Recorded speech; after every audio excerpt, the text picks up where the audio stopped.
Compañeros, buenos días. Estamos con esta conferencia del diputado presidente, reinaugurando la sala de conferencias Miguel Reyes Razo, quien nos honra con su presencia. Hace 9 años se le impuso su nombre a esta sala de conferencias como Miguel Reyes Razo en reconocimiento a la trayectoria a la cual ya se le sumaron 9 años, mi querido Miguel. Pues Miguel nos honra con su presencia y como siempre lo hacemos, el presidente hará primero, antes que nada, un pronunciamiento para luego tomar sus preguntas. Muy bien, pues en primer lugar me sumo a la, no se escucha, pues a la invitación aquí todo el equipo de comunicación social. Me sumo en primer lugar me sumo a la felicitación a todo el equipo de comunicación social de la Cámara por reinaugurar esta sala de prensa que tiene el nombre de Miguel Reyes Razo, que está aquí presente, además que nos hace el honor de acompañarnos en esta sesión y en esta conferencia de prensa. Don Miguel, bienvenido, siempre usted está bienvenido y más en esta ocasión que es su casa en un doble sentido, donde ha trabajado y aquí en este salón que lleva su nombre. Pues este fue un compromiso que adquirimos durante la comida que sostuvimos en días pasados y que hoy estamos cumpliendo, como vamos a cumplir todos aquellos compromisos de distinta índole que asumimos durante la comida. Voy a empezar por informarles que acabo de concluir una plática que sostuve mediante Zoom, es decir, a distancia, con el presidente del Congreso de Ucrania, el diputado Ruslan Stefanchuk, quien es el actual presidente del Congreso ucraniano. Esta plática fue propuesta por la embajadora de Ucrania en México y además por el grupo de amistad que preside nuestro compañero de Acción Nacional, que también fue de los participantes a la gira que se llevó a cabo en Ucrania, junto con los compañeros integrantes diputados de MC. Ellos estuvieron en Ucrania, posteriormente otros diputados ucranianos vinieron a México, yo los recibí y se ha iniciado un diálogo muy intenso con la República de Ucrania y en este caso particularmente en una sesión de un poco más de media hora que sostuve con el presidente del Congreso de Ucrania. En esa plática, que fue una plática amena, un intercambio de ideas, en primer lugar le reiteré nuestra solidaridad y el rechazo y la reprobación a la invasión que ha hecho Rusia al territorio ucraniano. Es un rompimiento del derecho internacional, es una violación a los derechos humanos. Le platiqué que en nuestra reforma del año 2011 habíamos establecido como uno de los principales y principio fundamental de las relaciones exteriores de México con el mundo eran precisamente los derechos humanos, que ese era el eje, la dirección, es el faro de guía que nos debe de conducir en todas nuestras relaciones internacionales y particularmente en las que represento para la diplomacia parlamentaria a esta Cámara de Diputados. Hubo distintas invitaciones, una invitación que nos hace a una conferencia mundial que se va a llevar a cabo en la ciudad de Zagreb, precisamente pues, para ver estos temas de Ucrania y otros más que tienen que ver precisamente con violaciones a los derechos humanos. Igualmente me informó que el presidente Zelensky está en la mejor disposición de dirigirse a la Cámara de Diputados, como lo ha hecho prácticamente con todos los congresos en Europa, inclusive en los de América del Norte, y que por supuesto haría lo mismo con la Cámara de Diputados si así se acepta. También va a seguir el intercambio y este diálogo de manera continua con diputados ucranianos viniendo a México y diputadas y diputados mexicanos trasladándose a Ucrania. Esta es una plática que realmente tuvo muchos frutos y que yo seguiré ejerciendo mis funciones de diplomacia parlamentaria a cargo de la presidencia de esta Cámara. Entonces, lo primero es que deseo que ustedes estén oportuna y bien informados de lo que está aconteciendo en la presidencia de la Cámara. En segundo lugar, escuché con mucha atención las palabras del presidente en su conferencia matutina y habló de los posibles candidatos de la oposición. Él mencionó que eran alrededor de 38, me sorprende el número, pero no discuto el número. Lo que sí discuto las propuestas que dice que debemos de hacer y que con claridad pues rechazan muchas que inclusive son nuestras propuestas, pero simplemente quisiera yo recordarle al presidente varias cosas. En la oposición, y hablo concretamente por el Partido Acción Nacional, no nos referimos a nadie con apodos de la naturaleza que él establece para sus gentes cercanas. Si él quiere decirles corcholatas a los aspirantes de Morena o de la coalición gobernante, pues tiene todo el derecho de decirles corcholatas.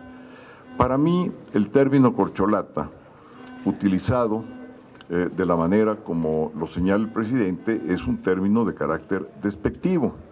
Y además, una corcholata, cuando se destapa, porque la idea es de un destape de quienes son los aspirantes, en primer lugar, lo que se hace con una corcholata que es objeto de un destape, se tira a la basura. Entonces, el destino de una corcholata es la basura. Y claro, puede ser reciclada. Entonces, en ese sentido, pues es un objeto reciclable. Pero también sucede otro efecto muy interesante cuando se destapa un refresco que tiene una corcholata. Se pierde el gas, se va poco a poco perdiendo el gas, a la hora ya simplemente desapareció. Entonces yo hago ver esta manera despectiva que el presidente ve a su círculo más cercano. Les pone un mote despectivo que va a la basura y que pierde la fuerza. Muy bien, eso por lo que hace al término corcholata. Ahora bien, por lo que hace a las propuestas, claro que tenemos propuestas. En primer lugar, cambiar su estrategia de seguridad. Una estrategia que ha rebasado todos los índices que ha habido en los gobiernos anteriores y ciertamente en nuestros gobiernos. Hoy en día, si tomamos el índice por cada 100,000 habitantes, estamos alrededor de 28. En la última administración panista estábamos a 18 y en la administración que tuve el honor de servir estamos a 8. Entonces tiene ya 3 veces más de resultados negativos. Entonces por eso sus corcholatas debemos de preguntarles si van o no a seguir con la estrategia en materia de seguridad del presidente. Nosotros la vamos a cambiar y ya di un avance de ello en conferencias pasadas.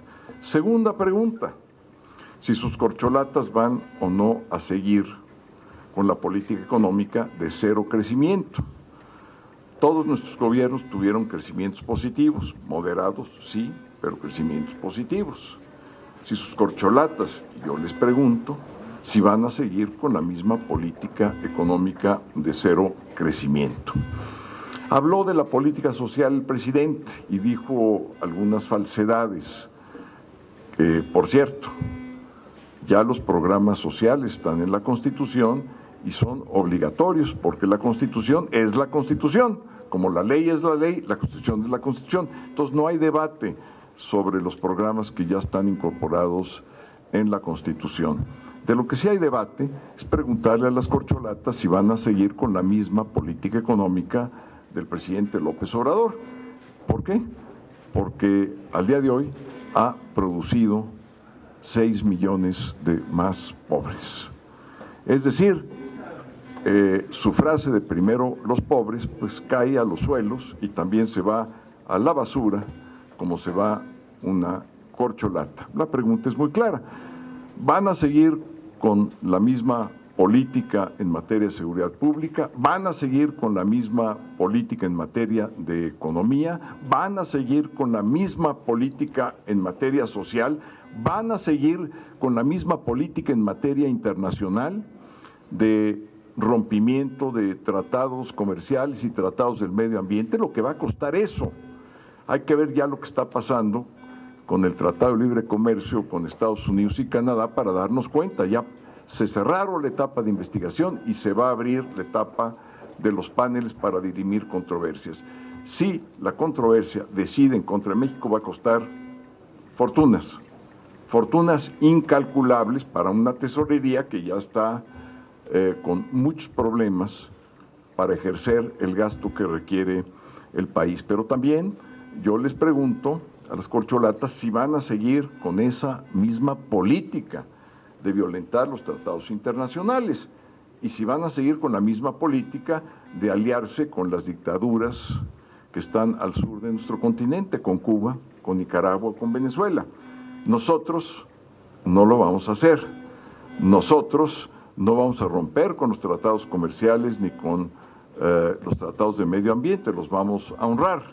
Y también decirle al presidente que si va a seguir con su misma política antidemocrática de dividir al país, de dividir a los mexicanos con resentimientos, con apodos, con categorías despreciables, con categorías que atentan contra la dignidad humana, si va a seguir con eso, si va a seguir con su política de no diálogo. Vamos a preguntarles a las corcholatas si van a seguir con esta política de no dialogar con la oposición, porque ellos van a ser la oposición y entonces pues se van a quedar sin dialogar con nosotros, si van a seguir con su misma política de destruir las instituciones como el INE, el árbitro electoral. Entonces, el presidente va a abordar esto el día de mañana, ya lo anunció. Bueno, las propuestas que tenemos nosotros son exactamente lo contrario en materia de estrategia de seguridad pública, en materia de economía, en materia de política social, de política internacional y de democracia. Ahí están los planteamientos, presidente, para sus corcholatas. No la responda usted. No vale la pena que usted se meta en eso. Es el jefe del Estado y tendría que estar abordando estos problemas que no están siendo solucionados. Deje que sus corcholatas la respondan si es que quieren responderlas y si se atreven a honrar lo que usted, presidente, está haciendo. Muy bien, pues estoy a su disposición, no sin antes decirles que se acaba de decidir evitar dos temas que ya habíamos acordado desahogar en esta ocasión, en esta sesión. El tema de los toros sale fuera de la agenda del día de hoy. El tema de los dobles remolques sale el día de hoy. Y por lo tanto, pues vamos a tener una sesión un poco más corta de lo que habíamos previsto. Y por supuesto que tendremos sesiones el miércoles y muy probablemente, todavía no se ha ratificado, si habrá sesión o no el jueves. Estos son mis pronunciamientos que he querido realizar antes de escuchar las preguntas que tengan a bien formular. Buen día, diputado. Preguntarle en este tema de cero crecimiento y también el aumento de los pobres, en este presupuesto que se va a debatir ya a partir de, pues que ya está en la mesa de debate en la Comisión de Presupuesto. ¿Usted ve que realmente vaya a haber ese aumento en la economía, los empleos y bueno, y sobre todo mejoras salariales para los trabajadores? Y también preguntarle sobre este tema del acuerdo que firmó México con Rusia en torno al llamado GlassNet, de que bueno, pues que se utilizarían los satélites, pues dice que para vigilar, no precisamente para espiar, pero sabemos que en América Latina hay ya algunos países que están con este programa y pues es una especie de espionaje. Le pedirían a Marcelo Ebrard mayor claridad en qué consiste este acuerdo, pues para que se supiera bien a bien qué es lo que va a suceder. Gracias. Bueno, pues en primer lugar, el presupuesto que ha sido planteado no es un presupuesto que se compadece de las circunstancias internas y externas que está viviendo el mundo. La economía de los Estados Unidos está entrando en recesión y esto significa que nuestro motor, que son las exportaciones, pues van a tener una merma, van a tener un decremento. Y esto hay que tomarlo en cuenta porque va a haber menos ingresos de divisas, va a haber menos pago de impuestos y va a haber menos empleos. Y ciertamente el presupuesto no contempló la recesión que vive Estados Unidos, la inflación en los niveles que ya estamos y que no han frenado, el nivel de las tasas de interés que ya rebasa el 10%, y todo esto pues que va a mermar la economía de las familias de México. Por otra parte, pues resulta bastante inoportuno, por decirlo menos, que en este momento se haga un acuerdo con Rusia cuando hemos ya como país en el Consejo de Seguridad de las Naciones Unidas rechazado lo que está haciendo y reprobado lo que está haciendo Rusia. Entonces, suscribir un acuerdo en estos momentos, pues me parece totalmente desafortunado, inoportuno e inconsistente con nuestros votos que hemos hecho a nivel de Naciones Unidas.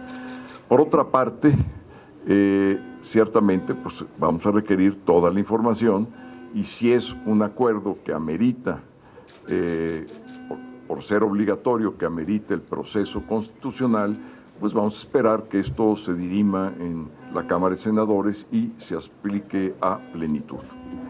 Con Fernando Damián, de Grupo Milenio, por favor. Gracias, buen día, diputado presidente, buen día a todos. Tengo 3 preguntas, diputado, si me hiciera favor.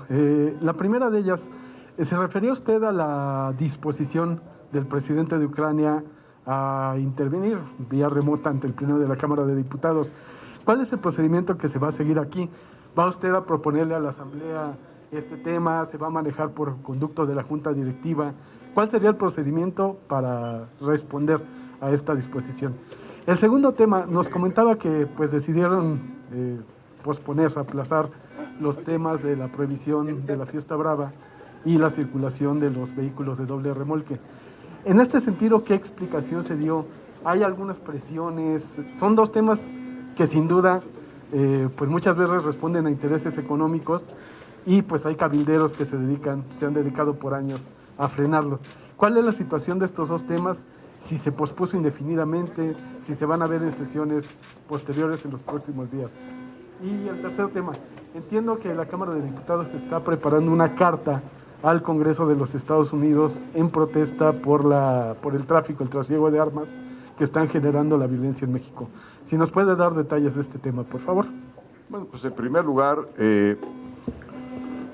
la función como presidente de la Cámara es abrir el diálogo con los congresos de todos los países, pero sobre todo con los congresos que están teniendo este tipo de conflictos armados, porque hay violaciones de derechos humanos y porque lo que establece nuestra Constitución, en su artículo primero, es que los derechos humanos son universales. Y lo segundo que establece nuestra Constitución, que es en la conducción de las relaciones internacionales, lo que debe de prevalecer son los derechos humanos. Y en tercer lugar, pues como presidente tengo las funciones plenas en lo que se refiere a la diplomacia parlamentaria. y por supuesto que voy a platicar con el presidente de la Junta de Coordinación Política y ponernos de acuerdo sobre las solicitudes ya, digamos, formales que tenemos para que el presidente Zelensky hable en el Pleno, y de las distintas invitaciones para informarles a la Junta de Coordinación Política y que ellos actúen en función de sus propias responsabilidades. Yo actúo en las mías y ellos en las suyas. La posposición, no sé cuáles fueron las razones, lo que sí sé es que ya es un planteamiento a la Cámara, prácticamente me lo hicieron cuando transitaba hacia este salón Miguel Reyes Razo. Entonces necesito tener más información para poderle responder a su pregunta. Lo que es claro es que han pedido que salga de la agenda y lo que es claro es que existe un aparente consenso. Entonces voy a verificar todo esto en el curso de la siguiente hora y ya les podré estar informando. Desconozco lo de la carta, pero yo estaría de acuerdo en firmarla. ¿Qué tal, presidente? Muy buenos días a todos. Preguntarte primero en torno al presupuesto. Transitó lo de la Guardia Nacional con el adendum de que les iban a dar una bolsa para que se fueran creando las policías estatales y municipales. Si ya se habla de una bolsa, algún monto que se pueda destinar en el presupuesto, y si ese presupuesto que van a aprobar para el 23 va a tener que modificarse o va a salir tal cual como lo envió el secretario de Hacienda. La otra, preguntarte sobre este asunto que sale en lo del hackeo, que parece ser que una gente muy cercana al presidente de Presidencia tiene nexos con corrupción. Si habría que, como en el Senado proponen, hacerse una comisión para que se investiguen todos los asuntos, y si es momento de legislar para pues evitar los hackeos, ¿no? O sea, si hay necesidad de hacer una ley para evitar ese ciberataque. Gracias. Muy bien, pues desconozco la partida presupuestal que se vaya a asignar para dar cumplimiento a esta reforma, el artículo 5º transitorio, y es fundamental pues conocer ese monto. Lo que sí conozco perfectamente son las reglas bajo las cuales va a operar, que a mí me parece que son reglas equivocadas, que es un mal diseño. ¿Por qué? Porque el 25% va a ir destinado a los estados que tengan mejores resultados. Mejores resultados, ¿en qué sentido? ¿De qué delitos estamos hablando? Si estamos hablando de los delitos federales, pues es una responsabilidad propia del gobierno federal. ¿Por qué? Porque el 80% de los delitos tienen que ver con delitos federales y particularmente con el crimen organizado. Entonces imagínense ustedes un estado como Michoacán y un estado como Zacatecas, estados de Morena, cuyos resultados están, digamos, hasta abajo de la lista, que les van a dar menos dinero cuando son delitos de carácter federal provenientes del crimen organizado. Alguien no pensó muy bien esta disposición, y otras muchas, que no es el momento todavía de platicar de ellas. Segundo, con respecto al hackeo, a ver, lo que se requiere es inversión y tecnología. Las leyes pueden darse y pueden mejorarse, sí, pero eso no va a ser lo que inhiba. Lo que inhiba es la tecnología y las inversiones que se tengan, sobre todo en la información concerniente a la seguridad nacional y a la seguridad interior y pública del país.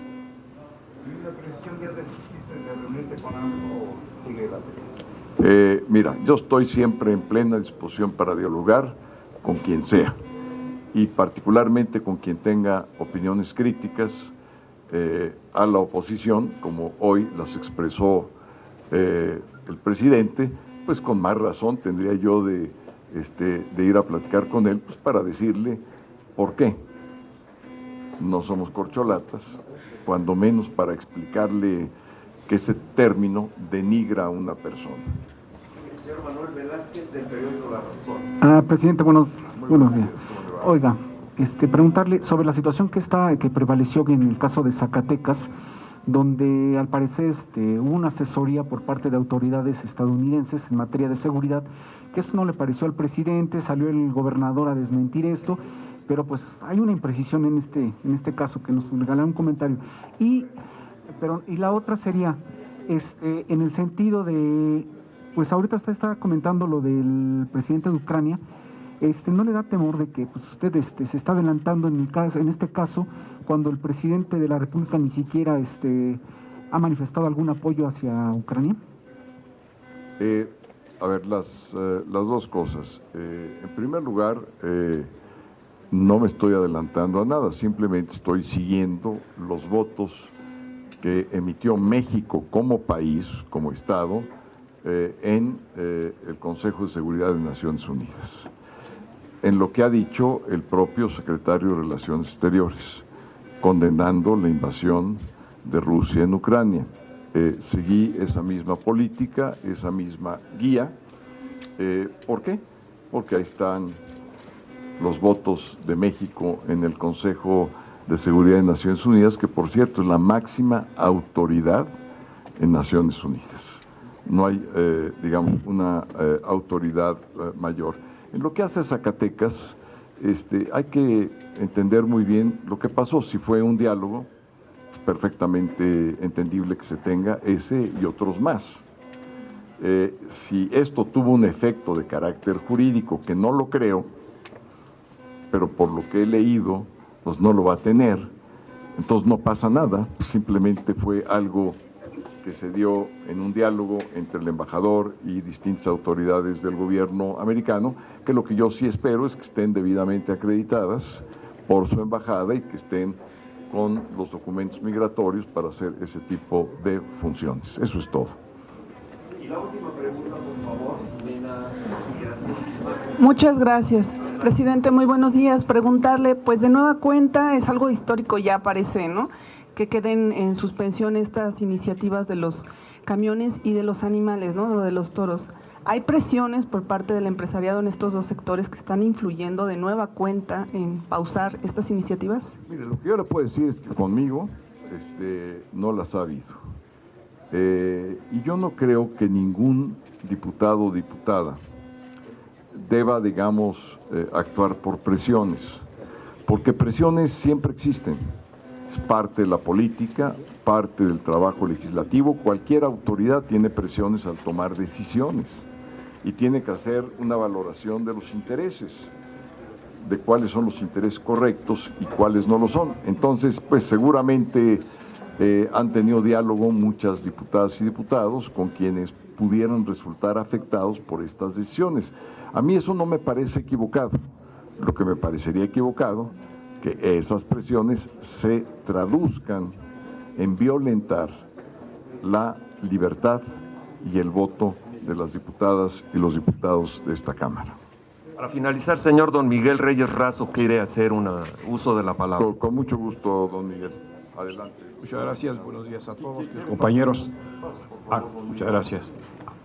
Gracias, diputado. Qué gusto verlo. Muchas gracias por su hospitalidad. Entonces, esté bien. Muchas gracias. Muy buenos días a todos. A la honorable Cámara de los Diputados del Congreso de la Unión, al señor diputado Santiago Krill, presidente de la mesa directiva del actual periodo de sesiones de la 65ª legislatura. Antes que nada, y por encima de todo, la gratitud expresada en el trabajo, en la lealtad al trabajo, en la fidelidad al trabajo, y a las personas de fino trato, de buenos modales y de talento que honran a esta legislatura. Personalmente, gracias, dice el señor diputado Krill. Hace muchos años, los que suman 3/4 de siglo, mi padre reunía a sus muchos hijos, niños y niñas, en derredor de un radio de bulbos para vivir la ceremonia anual del informe presidencial. Escuchábamos con absoluto respeto el himno nacional. Volvíamos a la posición de firmes en el instante que don Miguel Alemán Valdés repetía la imponente fórmula: Honorable Congreso de la Unión. Horas de escucha de la obra realizada por el presidente en los recientes 365 días. El presidente está en la Cámara de los Diputados, nos explicaban nuestros padres. excitaba la imaginación su mera mención. Un diputado era una persona muy importante, respetable, estimable, valiosa. Sería muy bueno, imaginábamos los niños, ser diputado. Los diputados hacen las leyes. La norma es una horma, decían los libros de civismo en la secundaria. Definiciones pálidas ante la real responsabilidad de un diputado y de los diputados todos. Ya admirados, ya discutidos, ya elocuentes, ya combativos y populacheros, los diputados representan al pueblo. Son responsables de crear condiciones que propicien la felicidad del pueblo todo. Bienestar, salud, educación, empleo pueden facilitar el progreso del país. Impulsar el saber que fomenta elevada ciencia y marca destino. Vivir la rutina de la Cámara de los Diputados permite el asombro y el contacto con la realidad nacional. Se contempla la radiografía de la nación aquí, sus grandezas que enorgullecen y sus miserias que estremecen y revelan. De la actividad de los diputados damos noticia a los reporteros, mujeres y hombres atentos a gestos, palabras, actitudes, conductas, perfiles que revelan intención de la tarea. Surge la información que se transmite al instante. Saber urgente, enterarse importa. Difundir a toda prisa demanda de las redacciones. La descripción minuciosa, detallada, reposada, aumenta el placer de la información. Desmenuza términos, evoca tiempos e historias. La crónica pretende retener, conservar instantes que suelen definir personajes y épocas. El periodismo es fuente para la historia, dice el especialista Patricia Galeana. Inolvidables las intervenciones del político don Porfirio Muñoz Ledo, a buenas horas por sus retos al presidente Miguel de la Madrid. Sus excompañeros de partido en turba le lanzaron puñetazos y puntapiés. Placentera tarea la de quien describe lo que ocurre en este Palacio Legislativo de San Lázaro. Oportuno recordar a don Federico Barrera Fuentes, a Héctor Aguilar Camín, a Joaquín López Dóriga, a Miguel Ángel Granados Chapa, al inolvidable Fidel Samaniego y al llorado Juan Arbizu. Con todos ellos cultivé rica amistad. El 31 de octubre de 2013, legisladores de aquel entonces examinaron la iniciativa del ciudadano Óscar Argüelles de imponer mi nombre en una sala de conferencias de este Palacio Legislativo. Se expresó la opinión de muchos, esa intención se aprobó y hace casi 9 años ocurrió la ceremonia respectiva que ya recordaba Eduardo Arbizu. Agradecí entonces tal gesto con renovada sinceridad y vigor físico. Lo hago ahora, ya salimos de la pandemia. Agradezco la reapertura de esta citada sala de conferencias. Gracias, señor diputado Santiago Krill, y gracias muy cumplidas a mi amigo Eduardo Arbizu, con quien construyo desde hace más de 40 años, firme, muy cálida amistad. Gracias a todos mis compañeros de profesión. Hace 55 años la vivo. Aprendí de Fernando Solana, de Luis Espota, de Vicente Leñero, de Armando Ayala Anguiano, de Raúl Puga, de Mario Santos Coy, de don Manuel Buendía y de Jacobo Zabludowski. Por último, desde luego, doy las gracias a doña Eloísa, mi madre, que desde niño me enseñó a leer en un silabario barato, el silabario de San Miguel, y a don Mateo Miguel, mi papá. Ambos me obsequiaron la colección que se llama El Libro de Oro de los Niños y que todavía conservo. Muchas gracias. De nuevo, muchas gracias. Gracias. Muchas gracias. Felicidades. A ver, muchas gracias.